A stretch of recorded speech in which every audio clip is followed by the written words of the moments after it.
Hey everyone, it's Chelsea Angelella with Transcending Pain, back for some more Read and Ramble with Getting Well Again. Today we are going to get into the approach for cancer patients. The approach being the mind-body approach. We left off on page 10. A whole person approach to cancer treatment. Because cancer is such a dread disease, the minute people know someone has cancer, it often becomes the person's defining characteristic. The individual may play numerous other roles: parent, boss, lover, and have numerous valuable personal characteristics: intelligence, charm, a sense of humor. But from that moment on, he or she is a cancer patient. The person's full human identity is lost to his or her cancer identity. All anyone is aware of, often including the physician, is the physical fact of the cancer, and all treatment is aimed at the patient as a body, not as a person. I just want to stop there for a second because although I've never had cancer myself, for a large part of my life, my identity was my diagnosis, my conditions, my symptoms, and everyone knew that about me. Every single time I had a conversation with anyone, it was, how are you doing? How are you feeling? How have the headaches been? How's your pain been? That was, my entire life revolved around my symptoms and my condition. And I just want you to ask yourself, is that true for you? Do you feel like your identity was rooted in the condition of your body? Were you treated as a sick person with a sick body, or were you treated as a person? It's just interesting to consider for myself personally. Okay, so with that, let's go ahead and keep reading. It is our central premise that an illness is not purely a physical problem, but rather a problem of the whole person, that it includes not only body, but mind and emotions. We believe that emotional and mental states play a significant role both in susceptibility to disease, including cancer, and in recovery from all disease. We believe that cancer is often an indication of problems elsewhere in an individual's life, problems aggravated or compounded by a series of stresses 6 to 18 months prior to the onset of cancer. The cancer patient has typically responded to these problems and stresses with a deep sense of hopelessness or giving up. This emotional response, we believe, in turn triggers a set of physiological responses that suppress the body's natural defenses and make it susceptible to producing abnormal cells. Okay, so let's stop there for a second. I just want you to consider your own condition, whether that is cancer or, a different diagnosis or set of symptoms. Maybe you don't even have a diagnosis yet. And just ask yourself, what was going on in your life leading up to the presence of these symptoms you've been dealing with, or the diagnosis of your condition, or whatever the case may be, whatever your situation is? What was going on in your life? What kind of stressors were you facing? Did it take a toll on you emotionally, mentally, physically? Did you feel hopeless? Did you feel helpless? Were you overwhelmed? Were you experiencing feelings of anxiety or depression? I know for me, I look back on all the different things that I was diagnosed with, all the times in my life where symptoms were really, really strong. And I can relate that to some stressor in my life. So now that we've taken a minute to consider that, let's go ahead and keep reading. Assuming our beliefs are essentially accurate, and much of the next 7 chapters will show you why we hold them as strongly as we do, then it becomes necessary for patient and physician in working toward recovery to consider not only what is happening on a physical level, but just as importantly, what is going on in the rest of the patient's life. If the total integrated system of mind, body, and emotions, which constitutes the whole person, is not working in the direction of health, then purely physical interventions may not succeed. An effective treatment program, then, will deal with the total human being and not focus on the disease alone. For that would be like trying to treat a yellow fever epidemic with sulfa alone, without also draining the ditches in which the sickness-bearing mosquitoes breed. What has your treatment consisted of so far? Has it been this whole person approach, a mind-body approach, considering thoughts, feelings, emotions, just as much as treating physical symptoms or the physical disease itself?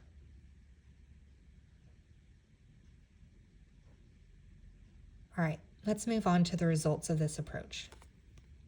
After 3 years of teaching patients to use their minds and emotions to alter the course of their malignancies, we decided to conduct a study aimed at distinguishing the effects of emotional and medical treatments to demonstrate scientifically that the emotional treatment was indeed having an effect. We began studying a group of patients with malignancies deemed medically incurable. Expected survival time for the average patient with such malignancy is 12 months.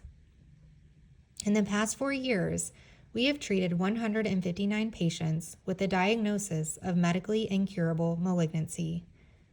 63 of the patients are alive, with an average survival time of 24.4 months since the diagnosis. Life expectancy for this group, based on national norms, is 12 months. That's incredible. A matched control population is being developed, and preliminary results indicate survival comparable with national norms in less than half the survival time of our patients. With the patients in our study who have died, their average survival time was 20.3 months. In other words, the patients in our study who are alive have lived, on the average, 2 times longer than patients who received medical treatment alone.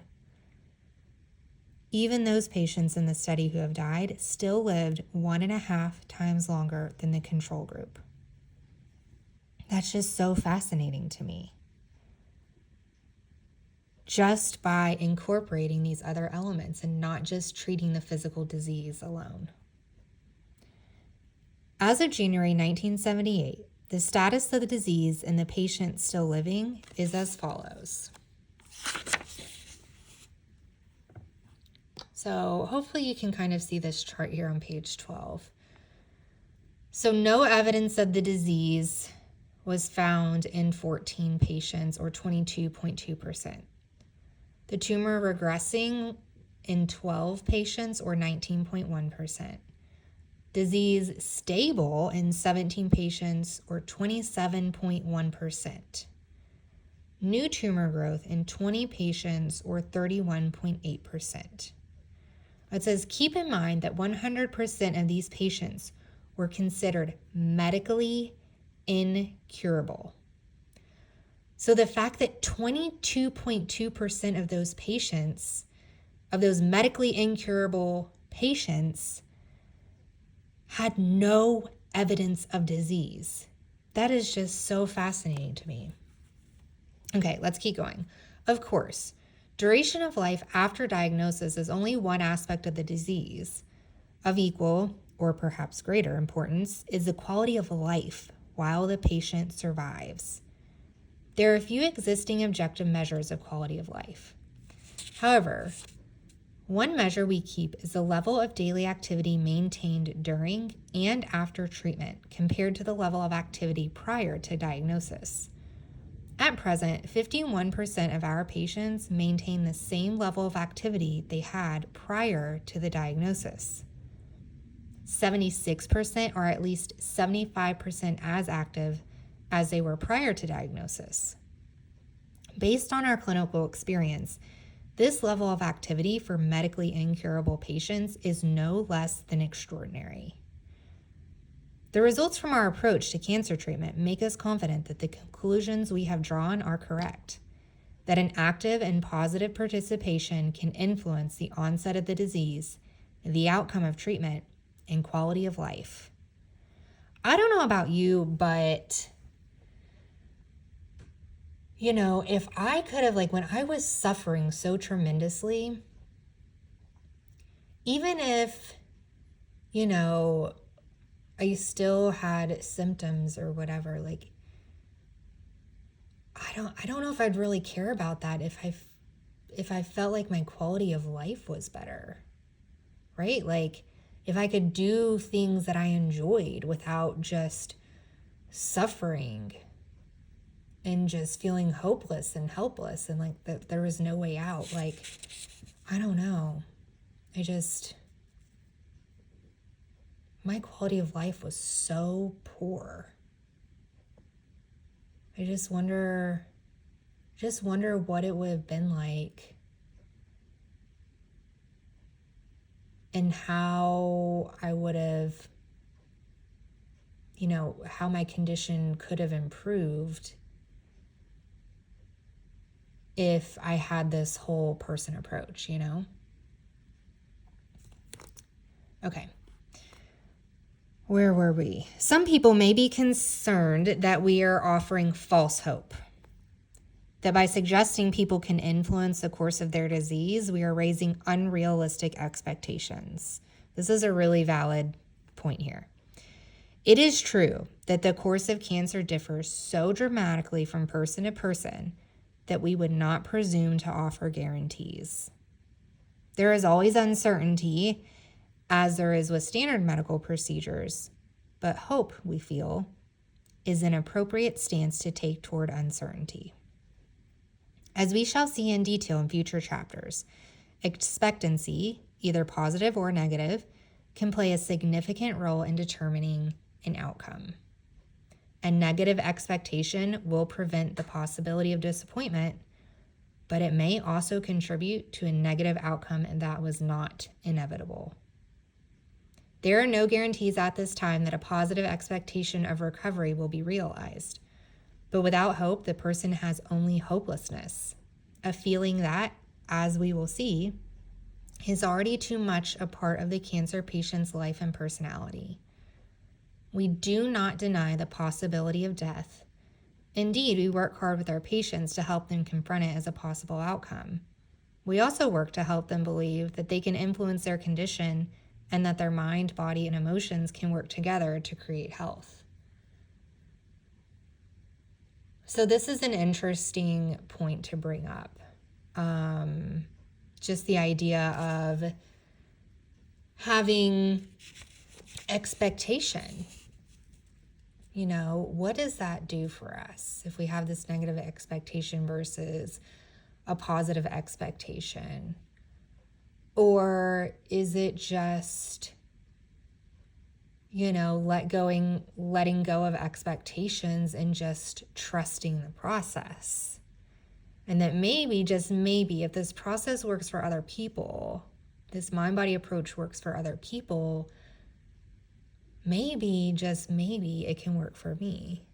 If it can benefit people with incurable cancer,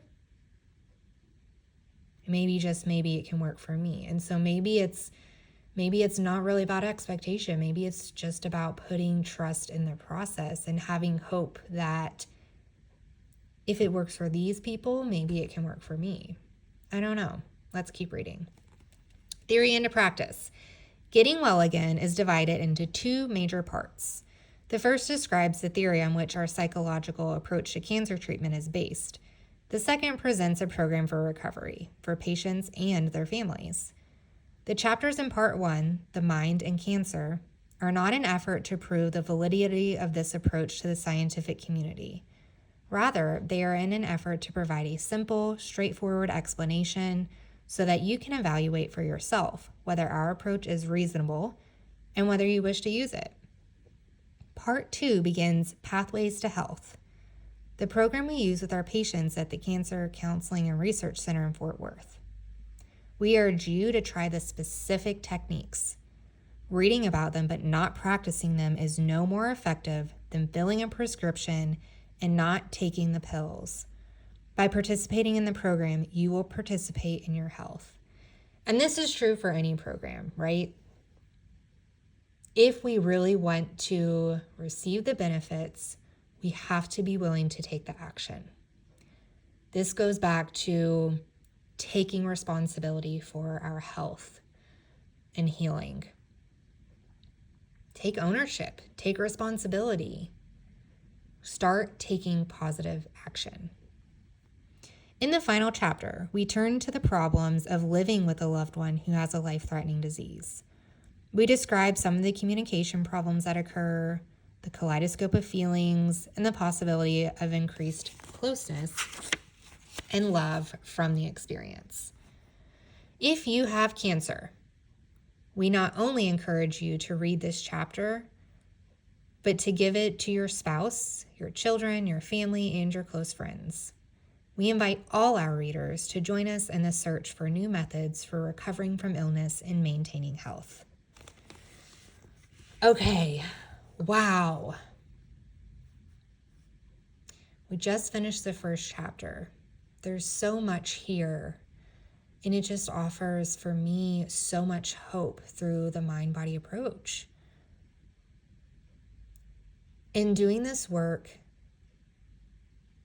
not just in my own healing journey, but alongside my clients and helping other people find freedom from their chronic symptoms, and uncovering stories of people I haven't worked with, but people I've met or whose stories I've heard, I just really believe that the possibilities are endless. There are no limits. There is so much hope to be found in the mind-body approach. With that said, this is wrapping up the discussion on getting well again for now, but if you're interested in this book or other books or the mind-body approach, I really encourage you to check out transcendingpain.com and consider enrolling in the Dragonfly Healing Hub membership program. This is an opportunity to connect with others on their mind-body healing journeys, find tools and resources and support for your own healing journey, and you'll have opportunities to participate in different book clubs like Getting Well Again. So with that, I just really appreciate you taking the time to hang out with me, do a little read and ramble. I look forward to continue connecting with you over YouTube, and hopefully I'll see you in the hub. Contact me, let's get in touch, let's chat. I do offer complimentary consultations. I'd love to get to know you more and see if I can help you on your own healing journey. So hopefully I'll talk to you soon. Till next time, with kindness, me, Chelsea. See ya.